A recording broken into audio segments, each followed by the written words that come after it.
Olá, sejam muito bem-vindos. Aqui é o Leonardo Muniz e eu tenho muito prazer de apresentar para vocês alguns vídeos relacionados ao Databricks. O Databricks é uma plataforma de análise de dados dos criadores do Spark, que hoje utilizam essa plataforma como software, como serviço. Permite que vocês subam cluster utilizando alguma cloud pública, como por exemplo a AWS, a Google ou a Azure, né? E lá você sobe todos os serviços da Databricks, que utiliza também o Hadoop, Spark, para fazer o processamento dos seus dados e disponibilizar depois para consultas utilizando qualquer ferramenta aí SQL para gerar os seus dashboards ou relatórios. Beleza? Por padrão, o Databricks ele permite que você utilize uma versão community, que é gratuito, e você só precisa entrar no site deles e fazer um simples cadastro, clicando aqui em novo usuário, sign up. Você simplesmente preenche alguns dados aqui simples, continua. Uma vez você recebendo um e-mail de validação, você consegue voltar aqui nesta página e fazer o login no Databricks Community Edition. Uma vez estando aqui dentro, você tem acesso a alguns serviços aqui dentro, como por exemplo, você pode utilizar a plataforma de Data Science e Engineering, né? Você também pode utilizar a plataforma de Machine Learning e a plataforma também de SQL, que permite que você crie consultas SQL dentro da plataforma do Databricks. Então vocês vendo aqui no geral, é uma ferramenta bem simples de acessar, ela é totalmente intuitiva, que você consegue transformar seus dados, utilizar alguns exemplos de algoritmos de machine learning, criar pipelines utilizando o conceito de notebooks. Tá? Você consegue também importar arquivos para dentro do file system do Databricks. Vou falar um pouquinho mais sobre isso nos próximos vídeos. Tá? Então aqui no menu esquerdo você consegue ter acesso ao seu ambiente computacional. Aqui na versão paga, né, da versão licenciada aí do Databricks, você consegue escolher qual é a configuração do seu cluster, a quantidade de máquinas que você quer que esse seu cluster suba, qual é o local que você quer que ele seja armazenado, esses computadores que vão estar processando, se é em alguma dessas cloud públicas que eu comentei. Né? Mas aqui na versão Community, ele disponibiliza uma máquina simples aí de 15 gigas de memória e aí ele mesmo que armazena aí dentro de alguma cloud pública. Nesse caso aqui, ele está utilizando a AWS. Então, para criar um cluster, né, você clica aqui em Create Compute. Aí aqui você dá um nome qualquer, né? Vou colocar aqui My Cluster. Por padrão, ele já sobe a versão 10.4 do Databricks, que tem uma versão Scala 2.2 e um Spark 3.2.1. Essa é a versão que eles disponibilizaram na versão Databricks Community Edition, tá bom? Aqui na versão original, vocês podem escolher qual é a configuração do cluster dentro das versões que você pode escolher licenciada, né? Umas versões mais recentes do Spark, do Scala, aí você pode escolher a versão que você quiser, tá bom? Vou escolher esse padrão aqui mesmo. E quando você sobe o cluster, automaticamente ele já sobe os serviços do Spark para você depois poder executar os seus pipelines e as suas consultas. Tudo bem? Então, no geral, aqui para criar o cluster, né, ele já cria por padrão aí todas as configurações mínimas aí que é necessária para subir a versão Community. Né? Eu vou clicar aqui em Create Cluster e ele sobe em aproximadamente um minutinho, né, todas as configurações. Uma vez esse cluster subindo aqui, né, você pode ter acesso ao seu workspace. Ele permite também, na versão licenciada, você conectar através de um repositório de um versionador de código, Bitbucket, GitHub e outras aí ferramentas de versionamento de código. Tá? Você pode importar o seu repositório aqui dentro, criar branches, fazer commits, push e assim por diante. Tá bom? Aqui dentro do Workspace, é onde nós podemos criar os nossos pipelines no conceito de notebooks, tá? Então eu seleciono aqui um usuário qualquer, no caso aqui o meu próprio usuário. Eu entro no meu usuário, eu clico no botão direito aqui, crie um novo notebook. Vou dar um novo nome. Eu escolho qual é a linguagem padrão, ele permite que você escolha ou Python, SQL, Scala ou R, né? E o nome do cluster que ele vai conectar aí para poder executar os seus comandos. Create, né? Ó, o cluster já subiu, já está verdinho aqui disponível para utilização, né? Por padrão, o Databricks, na versão Community, ele disponibiliza alguns datasets que você pode já começar a navegar e trabalhar com os dados, né? Vou mostrar para você como é que você acessa o file system do Databricks para você poder ter acesso aos arquivos que ele disponibiliza. Como, por exemplo, tem uma package que chama dbutils, né? .fs, que é o file system do Databricks. Eu quero que ele liste um diretório. Por padrão, o Databricks File System ele tem um alias que é dbfs, né?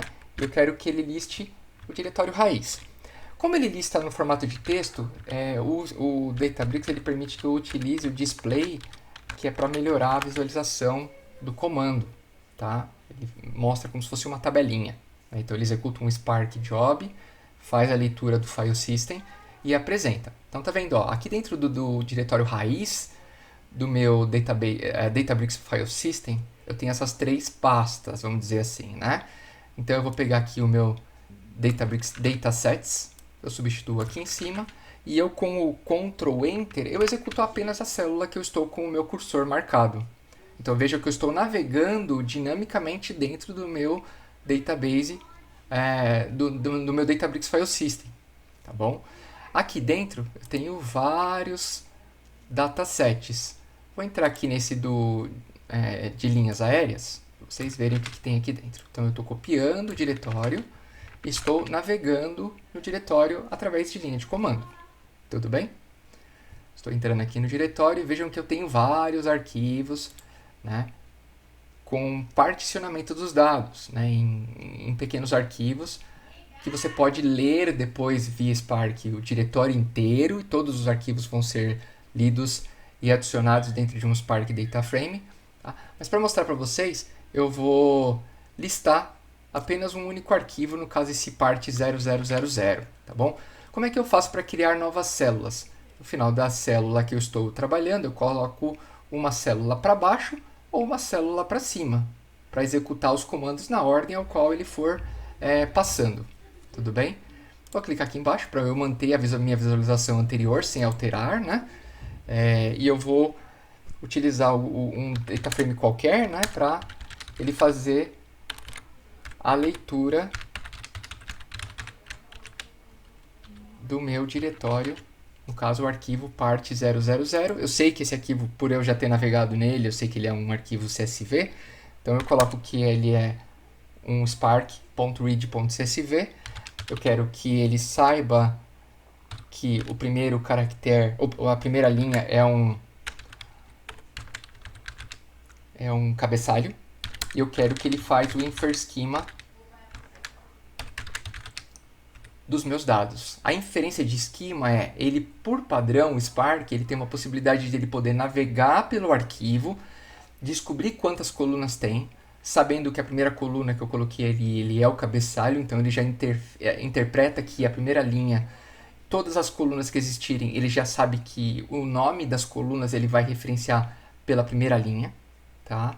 E também ele faz uma varredura de algumas linhas de cada coluna para identificar qual é o tipo de dado que ele vai inferir para aquela coluna, tá bom? Se eu executar aqui, ó, ele vai criar o meu data frame, né? Porém o Spark ele é um tal de lazy evaluation, que ele só vai executar quando eu fizer alguma consulta. No caso, como eu estou lendo um arquivo aqui, ele vai inserir dentro desse data frame de forma dinâmica o conteúdo deste arquivo que eu coloquei aqui no primeiro parâmetro. No segundo parâmetro, colocando que tem cabeçalho e eu quero que ele também infira o tipo do arquivo. Vou criar uma célula aqui embaixo. Se eu colocar df.print schema, ele vai me mostrar quais são as colunas que ele conseguiu inferir e o tipo de dado de cada uma delas. Né? No caso, ele inferiu ano, mês, dia do mês e assim por diante, até a última coluna que ele inferiu. Se eu precisar de listar algumas linhas, eu dou um df.show, ele já lista algumas linhas do meu arquivo.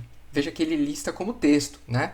Se eu precisar de apresentar de uma forma mais bonitinha, vamos dizer assim, a gente pode utilizar o conceito que a gente listou lá em cima, que é o display. Então ele já mostra no formato tabular, né? Parecido aí com o que a gente vê no Excel, por exemplo. Tá bom? Quando eu faço a leitura do meu arquivo, ele está como data frame, mas o Databricks ele permite que eu consiga também executar, né, a minha célula como Scala e como SQL. Né? Como SQL, se eu criar esse meu data frame como uma tabela temporária, eu consigo utilizar comandos SQL em cima dele. Né? Como eu criei o meu data frame, eu utilizo um método do Spark, que é o create, or replace temp view, onde eu dou um nome qualquer, que é tabela temporária, né? Eu colocar airlines, e ele cria a minha tabela em memória, né? Temporária, que eu consigo utilizar uma magic function, no caso aqui é o percentual, né? Que eu dou o nome de SQL, automaticamente vocês veem aqui do lado direito que ele já interpretou que é uma linguagem SQL que eu vou escrever agora. Se eu fizer um select count from airlines, que eu querer lá em cima, ele vai me contar quantas linhas eu tenho nesse arquivo. Aí ele vai executar o job e realmente vai abrir o arquivo, vai fazer a leitura e vai fazer a contagem. Certo? 645.918 linhas. Eu conseguiria também aqui, via Spark direto, fazer um df.count. Ele vai me mostrar o mesmo resultado, porém eu não estou utilizando SQL, estou utilizando um método do próprio Spark, né, para fazer a contagem, 645.918. Tudo bem? Aí aqui, utilizando SQL, eu consigo fazer qualquer tipo de análise dos meus dados, né? Que nem aqui a gente já viu ali em cima que eu tenho algumas colunas, ano, mês, né, o dia do mês e assim por diante. Se eu quiser fazer uma consulta, por exemplo, o ano, o mês, o dia do mês, né? E eu queira contar quantas linhas eu tenho de voos dentro daquele mês de uma determinada origem, eu consigo contar da minha airlines, né? Agrupando por 1, 2, 3, 4, que são as minhas colunas que eu queira agrupar. Eu tenho 1, 2, 3, 4 colunas e eu quero contar por elas, ordenando pelas colunas que eu estou agrupando, para ele me mostrar certinho quantas viagens eu tive para cada destino, para cada origem, num dia do mês e no ano. Aqui ele mostra, eu tive 15 saídas deste aeroporto ABE, né, no dia 1º de 10 de 87. Tudo bem? Então aqui vocês conseguem fazer as suas análises utilizando a linguagem SQL normalmente. Legal? Eu espero que vocês tenham gostado desse vídeo introdutório do Databricks. E aí nos vemos nos próximos vídeos onde eu vou mostrando para vocês mais funcionalidades do Databricks. Fiquem com Deus e até a próxima. Tchau, tchau.